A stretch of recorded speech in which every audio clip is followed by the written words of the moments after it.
Hello, my Bill 1000 Nation. How's everyone doing today? Hopefully, everyone's having a great day. If not, I hope it gets better from here.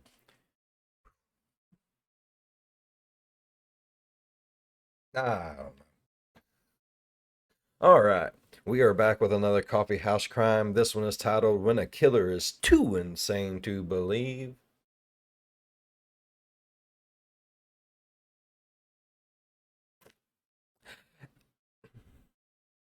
You gotta admit, that's a intriguing fucking title, right? I mean, when a killer is too insane to believe.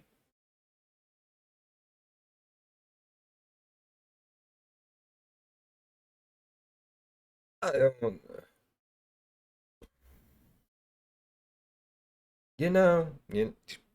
it's okay. All right, like I said, we are back with another Coffeehouse Crime. This one's titled "When a Killer is Too Insane to Believe." I'm excited for today's story, if you can't tell. All right, go ahead, turn the mic down low, put on something comfy, cup with something special. Let's slowly slip into maniacal insanity.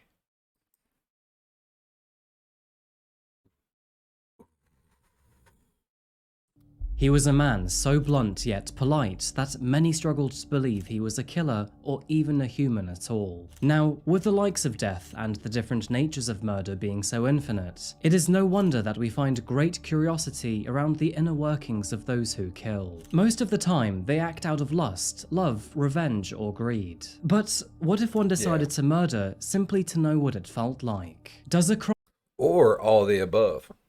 It could be lust, love, and greed. Yeah. Yeah. without any real motive make them seem less morally bankrupt? Or does the senselessness behind their actions make them all the more terrifying? Good morning, good afternoon, or good evening, folks. My name is Adrian, and welcome back to Coffeehouse Crime. Now, I have a question. It's probably going to sound slightly mean. It's fine. But okay, serious question. A raise of hand. Whenever y'all seen that dude's picture, like his little mugshot, did anyone else hear Cotton Eye Joe playing in the background?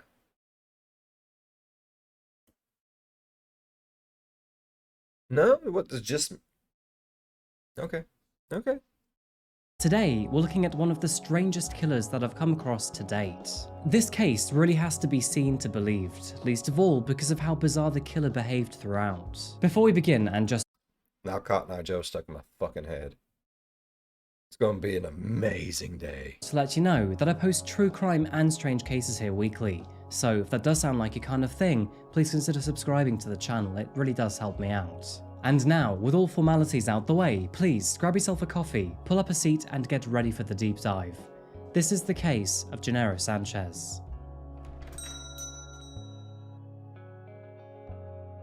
Nero Sanchez. Howdy folks, and welcome to Oklahoma. Located in the south-central part of the United States, the Sooner State is well known for a variety of reasons. This of course includes its cowboy culture, Native American history, and its jaw-dropping natural beauty. But in a state that covers just over 175,000 square kilometers, which is incidentally nearly 3/4 of the size of the entire of the UK, it's not going to be without its fair share of criminals. Now, most of us will be familiar with the devastating Oklahoma City bombing that took place in 1995, where a truck driven by Timothy McVeigh and packed with explosives was Holy shit!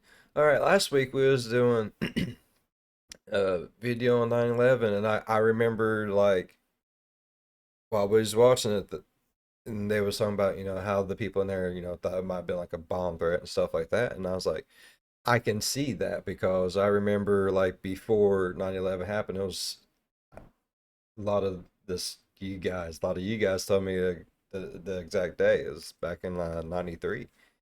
And I was like, oh, I remember that. And it's weird, the little things you remember.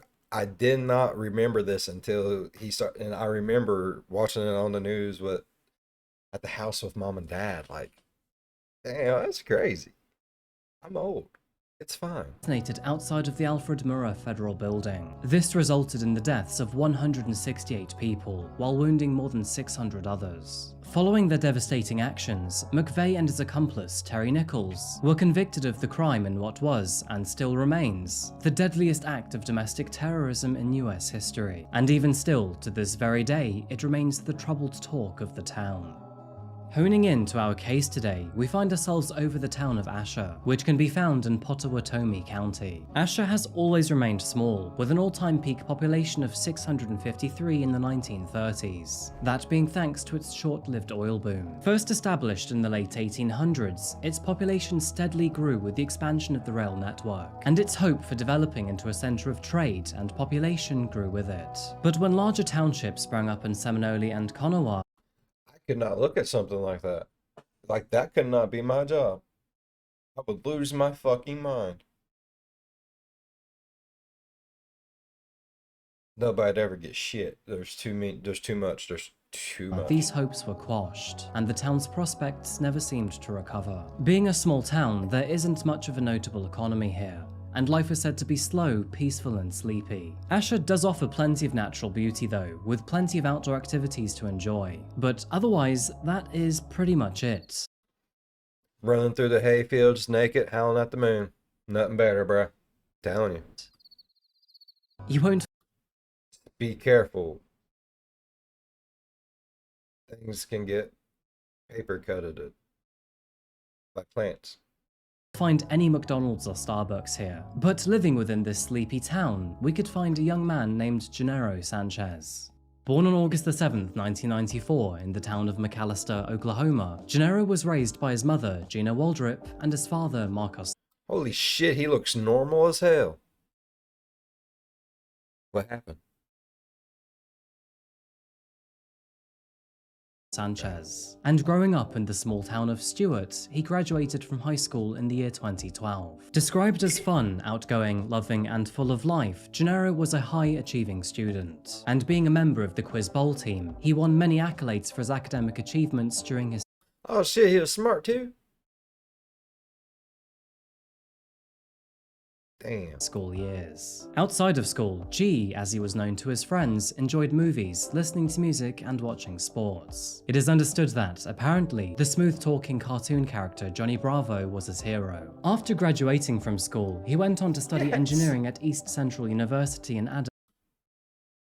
Yes. Fucking Johnny Bravo. Oh. Oklahoma, which can be found less than 30 miles from Asher, and this would be where he eventually met and made friends with a man named Jared Murray. Jared was born on July the 20th, 1994. Now this guy was described by most as a little peculiar, even by his own friends. He had several quirky habits. What happened? How did he go from Quiz Bowl to Cotton Eye Joe?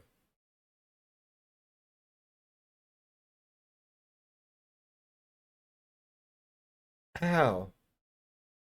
And simply appeared to be strange. For example, in high school, he often wore a full suit and tie to his classes. Now, there is nothing particularly wrong in doing that, but it was far from the usual dress code, and certainly made him stand out amongst his peers. Jared was described as being exceptionally bright, but lacked the motivation to actually complete his schoolwork. And instead of graduating through the school system, he would instead get his GED before going to college. It was during this time that Jared met Gennaro, and all of this made sense, because they both lived in the same area and had very similar interests. However, it was between the years of 2010 and 2012 that certain aspects about Jared's behaviour became somewhat troubling. While talking about martial arts, Jared claimed that there was never a situation where he would tap out or submit out of a fight. The man was not bluffing either, because after giving into a bet and allowing himself to be put in a chokehold, he was choked unconscious. However, once he eventually came back around, Jared went absolutely ballistic at his friend.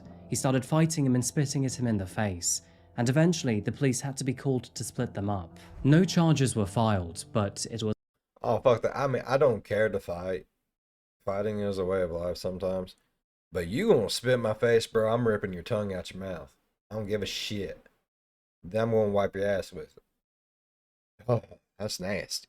Spit. Don't spit. It was at this point that students around Jared became uneasy with him, and as the months passed by, his mental state began to unravel further. Jared began to have intrusive thoughts about murdering someone. He wanted to know what it felt like, and these fleeting ideas gradually Like emotionally or physically? Because I'm pretty sure if you want to know what, it feels like to murder someone like physically, just sledgehammer yourself in the dick. Yeah. Yeah. Pretty sure. I just really want to see someone do that. I ain't gonna lie. No. Or was he meaning like he wanted to know what it physically felt like to like either choke them out or stab them or suffocating? Is that what he's meaning? I don't know. I'm just asking questions. That's my job. I don't know.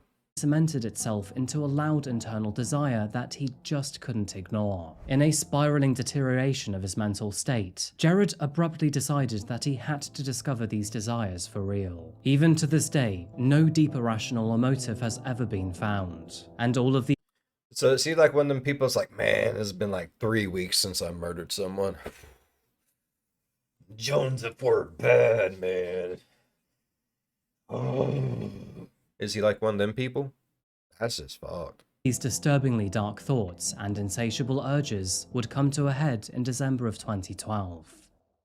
At around 9:30 p.m. on December the 5th, 2012, Jared asked his friend Gennaro to give him a ride to the local Walmart in exchange for $20. He agreed, and both men set off shortly before 10 p.m. However, shortly after driving off in Gennaro's black pickup truck, the situation took a dramatic turn for the worse. After arriving at the Walmart parking lot, Jared pulled out his .40 caliber Smith & Wesson.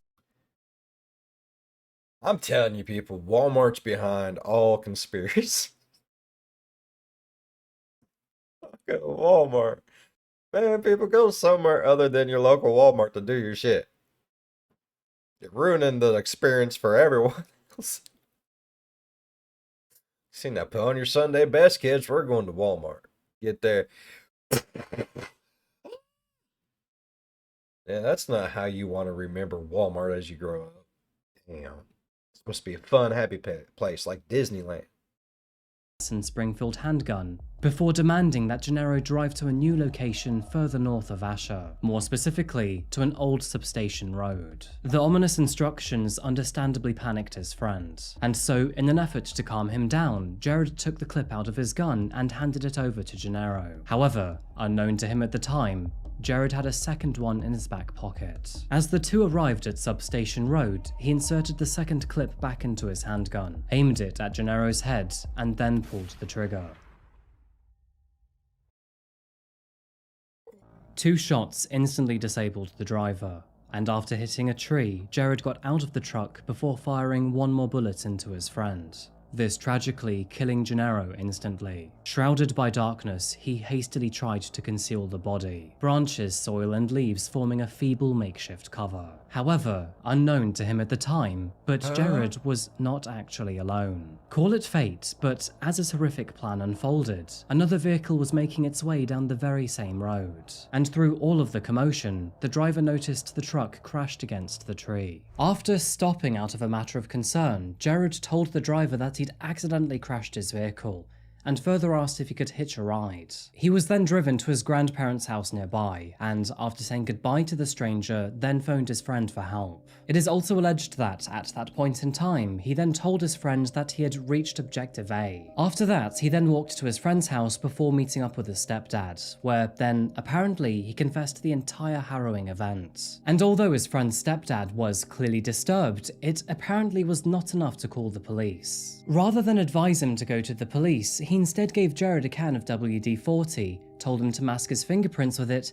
and even drove him to the crime scene. After hitching a ride, Jared then walked back to the truck. But that is when he heard the snapping of a branch in the distance. It turns out that the unknown driver had become suspicious, and after going back to investigate, he found Gennaro's lifeless body before dialing 911. Realizing that he would soon be a wanted man, Jared changed course and walked in the opposite direction towards the highway. His last-minute plan was to catch a ride and flee to Canada, despite not actually having his passport on him. However, after flagging down the first vehicle he could see, he realized that it was actually a cop car. The man had inadvertently given himself up, and, as you can imagine, was arrested immediately. An 18-year-old murder suspect accused of killing a fellow student may have targeted others at East Central University as well. Jared Murray was charged Friday in Potawatomi County with murder. Murray is accused of killing Genaro Sanchez. Court records show Murray offered Sanchez $20 to drive him to Walmart last week. Several miles away from campus, Murray shot the 18-year-old victim in the head and pushed him out of the truck. Murray was arrested a short time later as he walked away from the scene on foot. Murray's roommate said the suspect had asked several other students to take him to Walmart over the past month. Following his arrest, Jared was taken to the local police station, where he was then taken for interrogation, and this infamous footage makes for some truly bizarre viewing. Throughout his interview, he remained completely honest and straightforward, delivering his This motherfucker showed up for to be questioned by the police in a suit. Man, you don't show up to be questioned by the police in a suit. You know how hard it is to hide sweat stains in a suit? No, he got a big ass coat on. Never mind. story in a monotone deadpan That's why he's got that big ass coat on. He's sweating like a motherfucker right now. manner. The only real way to accurately portray how strangely he acted is to show you the key points myself. Starting from the very beginning, the main thing to note I love it when we actually get to watch them fuck up. Yes. here, other than Murray's suit, is his unwavering politeness. Every statement he makes ends in "sir" where appropriate, and his words are always measured and carefully chosen. There is no rush, no slow down to think, and with little to no effort to try and be dishonest. Hey, Jared. Yeah. My name is Under Sheriff J.T. Palmer. Me and you met on the side of Highway 177 in about Sing Road at about 3:12 this morning, didn't we? Yes, sir. Okay. And at that time, you made a couple of statements to me when I put you down on the ground, and then after we got up, I read your rights to you, correct? You read my rights before I got up, sir. Okay. Before you got up off the ground. Yes, sir. But you did make a couple of statements. Yes, sir, I did Before make a I couple read your statements, rights, sir. without me asking you anything. Yes, sir. You told me you was the guy that I was trying to find. Yes, sir. Okay. And then I read your rights to you. Yes, sir. And then rights was you had the right to remain silent. The Miranda rights, sir. Okay. Anything you say can will be against you in court. Yes, sir. You had the right to talk to an attorney having present where you've been questioned. Yes, sir. And if you couldn't afford to hire one to be appointed to represent you. Yes, sir. And I asked you then if you wanted to talk to me. Yes, sir. Jared answers every single question almost immediately. He volunteers extra information and minor corrections where appropriate. And when the undersheriff is reading off his rights to him, Jared politely interrupts to say, "Yes, sir, the Miranda rights." He also adds minor adjustments to the sequence of events, where he reminds the interrogator that the officer read him his rights before he got him up off the ground, and not after. This is interesting because it is not a detail that makes any real difference. There is no legislation that dictates what position a criminal has to be in to be read their rights, and in this case, it doesn't affect the narrative of what happened between them. Despite this, Jared methodically takes the time to ensure that the recorded version of events are completely accurate. During that talk, do you remember what you told me after I read your Miranda warning to you? Not word for word, but the effect, yes. Okay, and what do you remember telling me? In summation that I'm guilty, yes. Of what? Of murder. Okay, and who did you murder? Genaro. Okay, and how did you murder him? With a gun. I shot him in the head twice. Okay. 3 shots were fired, 1 missed. Jared was much more helpful and compliant than you would expect from someone in his situation, and while he doesn't remember word for word what the sheriff said to him, he states that he remembers the gist, which is enough to move the conversation on. He admits that he was responsible for Gennaro's murder in an almost helpful tone. He further admitted that he shot him in the head, and even clarified the number of shots fired. These are the main examples that essentially outline how Jared spoke throughout the entire 78-minute interview. His answers were almost robotic, robotic, with a clear and unthreatening undertone. Jared, give me your full name. Jared Lindrith Wayne Murray. Okay. And what's your date of birth? July the 20th, 1994. Okay. And do you live with your mom and dad? Do you stay with your mom and dad? No, I live at the dormitories in college. Before then, I lived with my grandparents in town.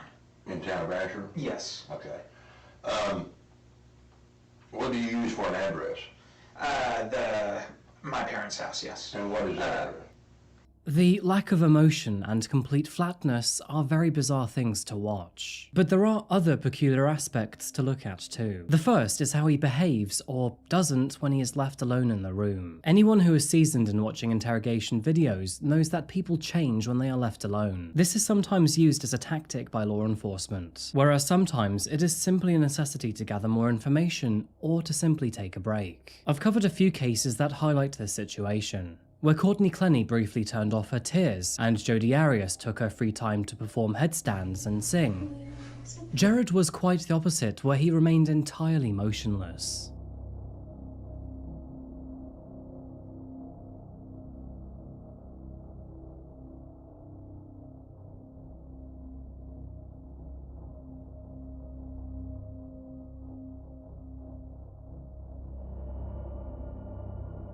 It is reported that, during these 15 minutes, not a single aspect of Jared's position or manner had changed. Moving ahead to describing the exact creepy. sequence of events, Jared spoke Chunky Cotton Eye Joe's creepy as shit, bruh. He polite, though. He a polite motherfucker. Like, if I was a cop and I had to arrest him and ask him all these questions, I couldn't ask for a better suspect. He being... Damn. Make my job easy. Why can't you... Man. for various details as if they were unimportant or average. His tone suggests that he could be describing any other basic day, instead of the senseless murder of a friend. Okay. And why did all of a sudden did you decide that you need to go to Asher?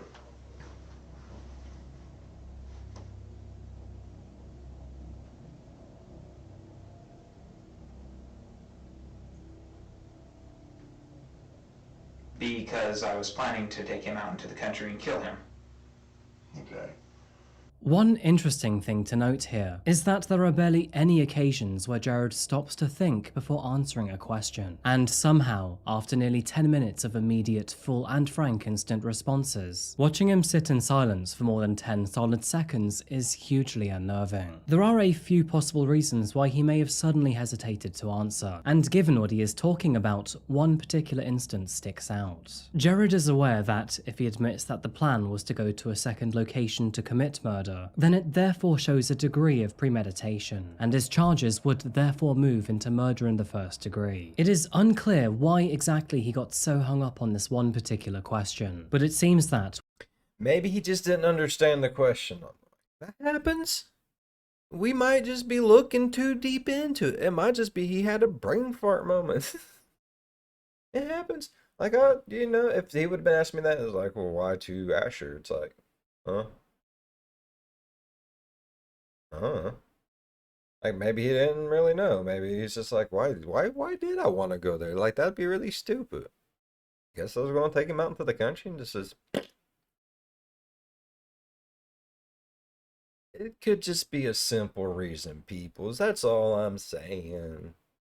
once he made That or it's aliens. his decision to be truthful, he was straight back to answering all questions immediately. Through his eventual response and deeper into his interrogation, Jared showed no sense of self-preservation. In fact, at the very end of the interview, and asked by the sheriff what his punishment should be, he even recommended the death penalty, responding with, "An eye for an eye, sir." As you can likely imagine, Jared had almost certainly sealed his fate. Talking without a lawyer, providing additional information that was never requested, and being overly talkative were all very destructive actions when it came to murder. To make things worse for himself, he even admitted that he'd been planning Gennaro's death for several But here's my thing. Is he going to go up there and just going to be like, man, I respect you for being so honest. Go home. And I say that because we've heard fucked up stuff on this channel, people. Me more than you all. Some y'all don't watch every video. I do, okay? There's things wrong up here, man. weeks prior. I made the decision 3 days prior to the incident. Attempted it 2 days prior to the incident, but he was not in his room, and then did so today as he was in his room. Okay. So you've been planning this for 2 days? 2 weeks, yes. 2 weeks. But not with a selected individual, no. Okay. And when did you get to the point where you knew it was going to be him? That was 3 days prior to the incident. And here, almost immediately after, he even admitted that he wanted to move to a second location for dark reasons. And so why did you choose to take him to Asher to kill him? My plan was for after my killing him, I was going to head north towards Canada. And Asher was further north than Ada, so.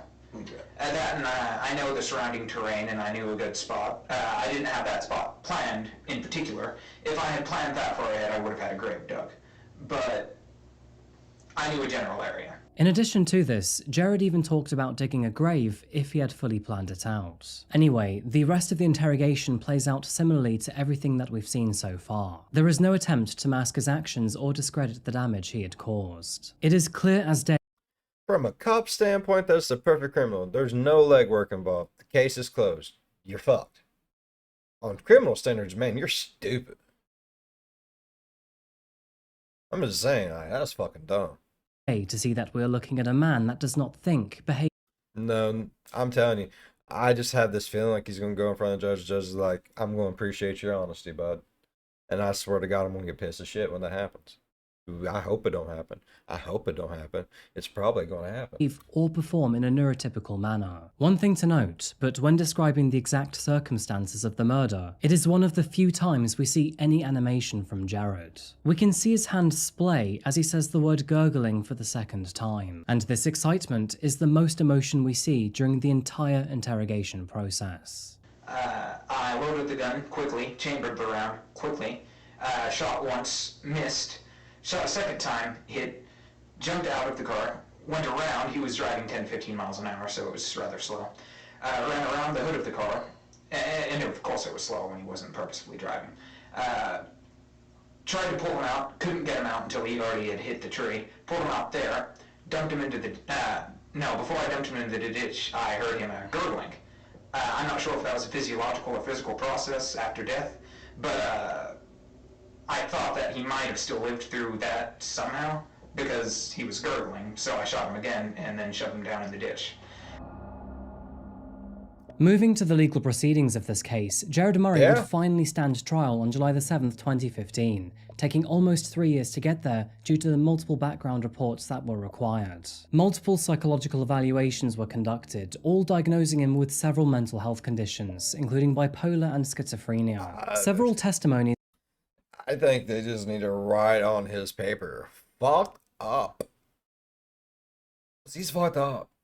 I don't care what you call it, how you cut it. He's a sick poopy dog. Were revealed during his trial, including one from his headmaster from high school who marked him as intelligent, polite, and with no historic issues of violence. He also confirmed that it was during high school that Jared began to wear a suit and tie to all classes.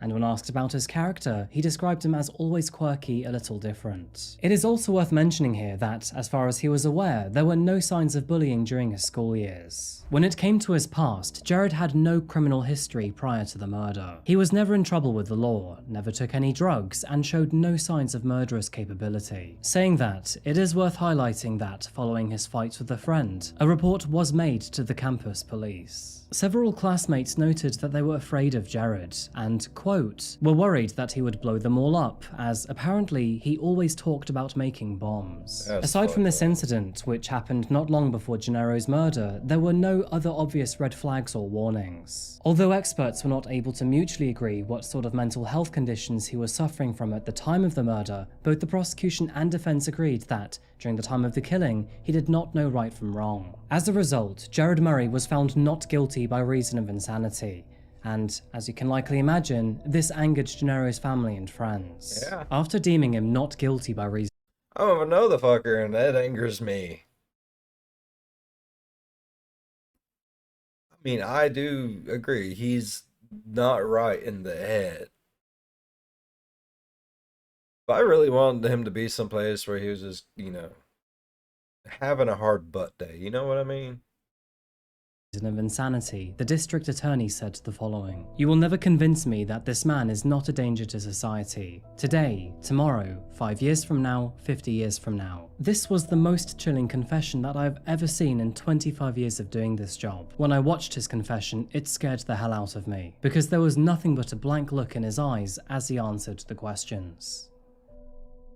Damn. As a result, Jared was sent to Oklahoma Forensic Center in Veneta, a secure facility where he was monitored and repeatedly evaluated. In September 2015, psychologist Peter Rausch reported that Jared was not presently mentally ill, and furthermore, was not a present danger to society. The decision taken on that day in July was up for review in November of the same year due to this single dissenting report, and word spread around the small community that perhaps Jared may be released. While this proved unfounded, and he is unlikely to ever walk the streets as a free man again, the thought of him getting out after such a brief stint only served to fan the flames of those who thought he was getting away with it. Addressing the press gathered outside, one of Gennaro's friends said, "When I heard that one of the experts had said he was no longer a threat, I felt so terrified. When you have a wolf by the ears, you don't let him go. Jared is an animal that needs to be kept away from those who he thinks wronged him." While Jared was diagnosed with multiple mental disorders by a slew of psychiatrists after his crime, it is important to note that he had never been treated for any prior to the incident. Many questions remain over how much of his odd behaviour and strange mannerisms should have been noticed in the years prior. Though saying that, I can't say that I'm surprised. Discovery and discussion of mental health is still very much in its primitive years, and especially when in rural areas. Jared remains in a psychiatric facility to this day. He remains relatively well disciplined with his medication, and the current prognosis is that he has responded well to them. However, he does experience relapse whenever he decides he no longer needs his medication, and when he comes off of it, it is the opinion of qualified professionals that he would definitely kill again. Fresh psychiatric reports on Jared state that he suffered from delusions and antisocial personality disorder. He sometimes believed that he was king of the world and that he could see ghosts. Other medical reports suggest that he may have had schizoaffective disorder and/or type 1 bipolar disorder. It is kind of obvious that the unique aspect behind this story is Jared's very bizarre behavior during his interrogation,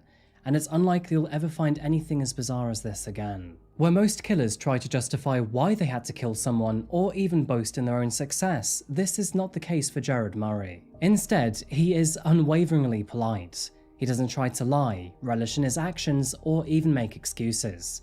Instead, he's just dreadfully straightforward. The tone and pacing of his words never seem to change, and he lists off his address in the same manner as describing how he murdered his friend. Honestly, it is so strange to see.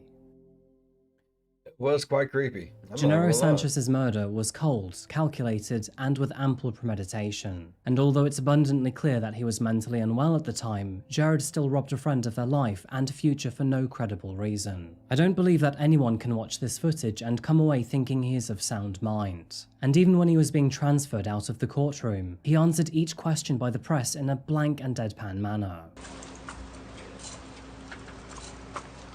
Anything to say for yourself today? No, ma'am. Any reason why you might have done this to this young man? No, ma'am. No reason. No, ma'am. You have nothing to say for yourself. No, ma'am. You want to tell the community anything? No, ma'am. Did you confess to police? Yes, ma'am. Are you proud of what you've done? No, ma'am. Do you have remorse for what you've done? No, ma'am. Granted, Jared is not proud, but he also feels no remorse. He knows what he did was wrong, but he decided to do it anyway. He understands etiquette well enough to answer questions respectfully and truthfully, but still murdered a man whom he considered a friend. Nicknamed the well-mannered murderer, he is a complete contradiction in many ways, and is so— The poor old dude getting in the back of it, he's like, man, I know I fucked up. He's like, but do you really want, can't, man, I don't want to sit next to him. You can see it on his face. so alien to standard expectations of murderers that it makes his case truly unique. When describing his choice of victim, Jared said that he settled on Gennaro because he believed that his death would make the least impact on those around him, and furthermore, that barely anyone would miss him afterward. And why him? Of all the kids in college here, why him? I believed that he would have had the least impact, sir. Impact of, on what? I believed he didn't have many friends, or many close friends, I should rephrase. And as his, as he is going missing, his absence would be less notable. When they were in the truck together before the killing, Jared said that Damn, that kind of hurt my feelings. Like, fuck. You thought no one liked me, so you gonna kill me? Like, it's not bad enough if no one likes me? both men spoke about their childhoods and their upbringings. Gennaro described his struggles with his weight and how it gave him confidence issues while growing up. However, despite his insecurity, he still managed to make many friends at college with shared interests to him. Right at the end of the interrogation, and when asked to reflect on his choice of victim, Jared admitted that Gennaro had many friends and a loving girlfriend. Both partners were texting each other throughout his final journey, and it seems that, in the end, there were plenty of people who mourned for him. I guess the saddest part about this story is that, looking online, there is so much information about Jared, yet barely any about Gennaro. His loss is felt keenly by his family, friends, acquaintances, colleagues, and classmates. Hundreds attended his funeral, and moving forward, he will be sorely missed. Anyway, folks, I think that is it for me today. I'm feeling pretty. Damn. Like, that's fucked up. Now, I'm gonna go ahead and say it. Like, dude was just like, he was robotic. Like, now I do think he probably does need to seek mental health, because anyone who just acts like that after you're not right, people. We can all agree on that. He's not right. He's fucked up in the head. That was a great video though. Oh my god. Like, yeah, I yeah. Killer too insane to believe. I didn't believe it. Now I do. It's one of those things you have to see it to believe it. I've just seen it. Now I believes it. Yep. Alright, if y'all enjoyed today's story as much as I did, please go down there, leave a thumbs up. It really helps the channel grow. If you're a fan of the spooky, scary, strange, deranged things that just take your brain and like flush it down the toilet, but then it gets stuck like halfway and then you're sitting there plunging it, and then you get hit in the face with it. I don't know. This has got me fucked up. Be good to one another. I'll see you in the next one. Bye bye. He did not give a shit, bro. Like, he's just sitting there talking to this motherfucker like he was just like, it was a Tuesday. It was like, hey, Taco Tuesday, let's talk about how I killed this kid. Like,